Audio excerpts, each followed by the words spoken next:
उनके भावों को व्यक्त करने का हम पूरा प्रयास कर रहे हैं। मैं सबसे पहले डॉक्टर साहब के लिए उनके ही शिष्य डॉक्टर अंकुर शास्त्री भोपाल ने एक स्क्रिप्ट लिखी और अनुभव जी खानिया दाना वालों ने उसको अपने मधुर स्वर में एक 11 मिनट की ऑडियो स्क्रिप्ट है, वो यहाँ इस भवन में चलेगी। आप शांति से डॉक्टर साहब की उस स्क्रिप्ट को सुने। उसके पश्चात हम अपने आगे आने वाले वक्ताओं को क्रम को चालू करेंगे। हाँ, ऑडियो स्क्रिप्ट चालू करें। वक्त ने भी बेवक्त क्या सितम ढाया, कि अब लिखना कुछ उनके लिए है जिसने लिखना सिखाया। बोलना कुछ उनके लिए है जिसने कहना सिखाया। दादा, तुम्हारे हुक्म की बानगी में ही तो हम चांद हुए थे। वो हुक्म चंद की मौजूदगी का संबल भी अब ढह गया। मालूम था बिछड़ना तो है ही एक दिन, पर ये जुदाई ऐसा सन्नाटा बिखेरेगी ये पता नहीं था। हजारों आत्मार्थियों की अंतिम उम्मीद, गुरुदेव श्री कांजी स्वामी की विद्वत परंपरा की आखिरी कड़ी, शुद्ध तत्व ज्ञान की मजबूत इमारत के आधार स्तंभ और अध्यात्म पताका के प्रथम ध्वजवाहक, सब कुछ एक आपके चले जाने से चला गया। गुलामी के उस दौर में जब देश आजादी के संघर्ष में मशरूफ था, तब जगत को मिथ्यात्व की परतंत्रता से आजाद करने बुंदेलखंड की धरा पर पार्वती और हरदास भारिल के घर एक बालक अटखेलियां कर रहा था। बड़ौदा स्वामी की जमी पर जन्मा ये बालक महावीर स्वामी के शासनकाल में आध्यात्मिक सत्पुरुष कांजी स्वामी के तत्व ज्ञान से भीगकर भव की गुलामी से निकालने के लिए तैयार हो रहा था। शुद्ध जिनमार्ग का हुक्म जगत पर चले, ये भावना लिए अपने बड़े भ्राता रतन चंद के साथ ये बालक आगम के गूढ़ विषयों को समझ खुद को गढ़ रहा था। जिन शासन की प्रभावना का बट वृक्ष पौध रूप में शनहि शनहि आगे बढ़ रहा था। विद्वत्ता तो अपनी सहज प्रतिभा से इस बालक को अर्जित हो रही थी, पर उस रुक्ष विद्वत्ता को भिगोने वाले महापुरुष का मिलना अभी दूर था। पर कहते हैं ना, भवितव्यता निमित्तों की मोहताज नहीं होती। टोडरमल स्मारक बनना था, तत्व ज्ञान पसरना था, जिन मार्ग जन जन में बिखरना था, तो इस संभाव्य को संभव बनाने वाले निमित्तों को आखिर कब तक दूर रखा जाता। आगे जो घटा वो इतिहास में सुरक्षित है और वही भविष्य को भी आकार दे रहा है। हुक्मचंद भारिल का गुरुदेव श्री कांजी स्वामी के सानिध्य में जाना एक नए युग का सूत्रपात था। फिर क्या था? हासिल किया हुआ आगम ज्ञान भार नहीं बना, बल्कि अध्यात्म के रंग में रंग कर सहजता का शंखनाद बन गया। वक्त और उस शख्स ने क्या खूब साथ दिया है। डूब सकता था जहां वो संबल बन हाथ दिया है। यहां से शुरू हुई सृजन यात्रा अध्यात्म से ओतप्रोत हो बच्चों से लेकर वृद्ध तक सबकी मार्गदर्शक बनने लगी। बाल बोध, वीतराग विज्ञान से लेकर तत्वार्थ सूत्र और समय सार तक सब कुछ जन जन की समझ का विषय बनने लगा।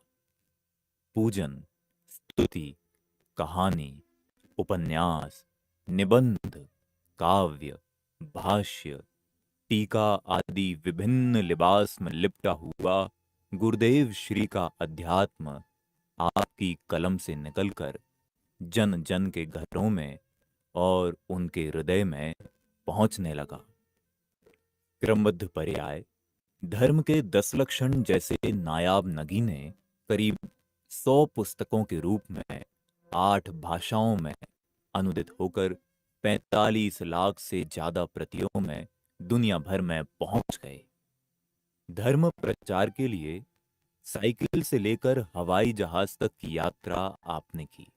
अमूमन हर महाद्वीप की दर्जनों विदेश यात्राओं का मकसद भी सिर्फ और सिर्फ त्रिकाली ध्रुव भगवान आत्मा की अनुभूति और मैं ज्ञानानंद स्वभावी हूं की धुन लोगों तक पहुंचाना था। तत्व प्रचार के लिए ऐसा कौन सा नवाचार था जो आपने न किया हो?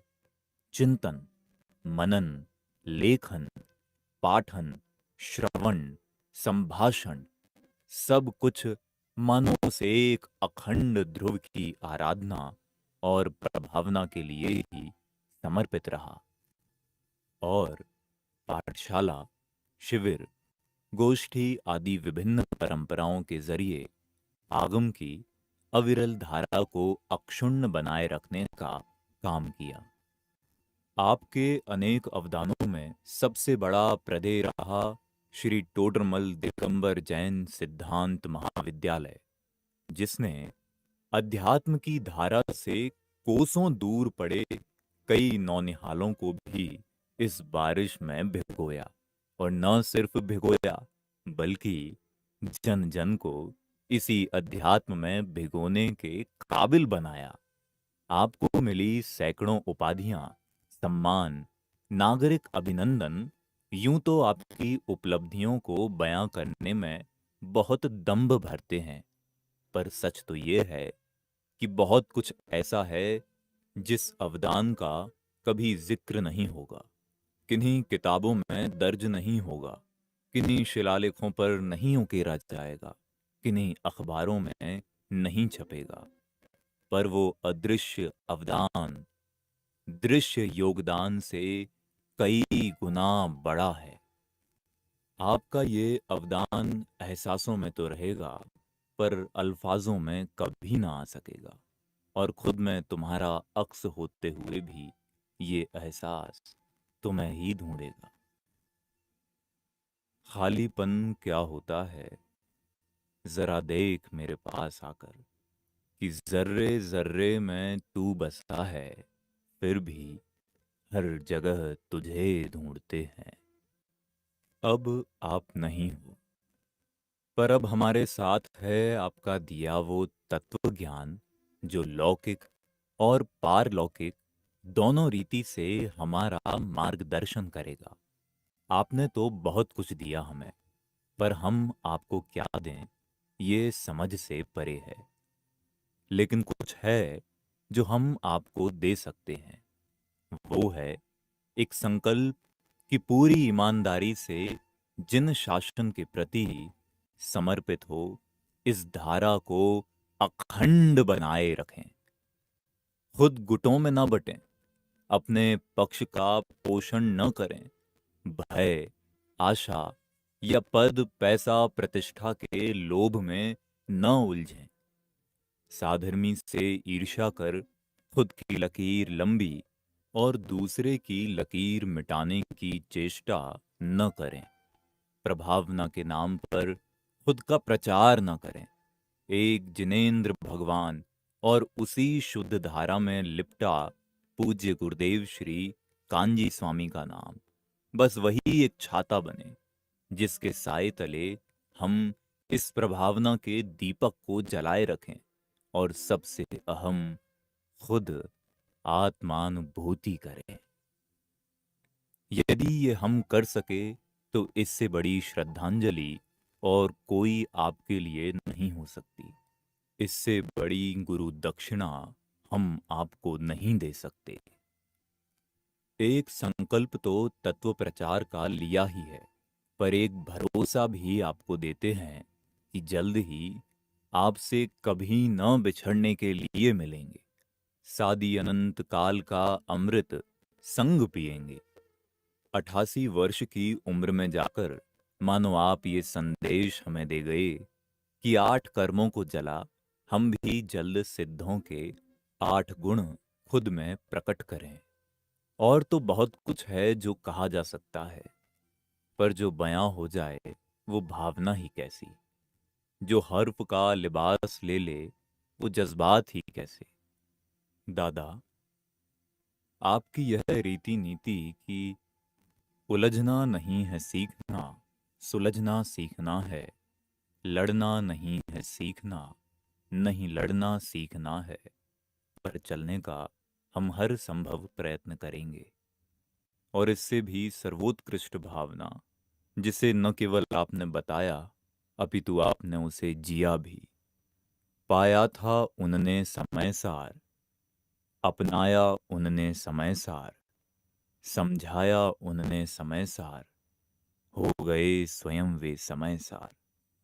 दे गए हमें वे समय सार, गा रहे आज हम समय सार।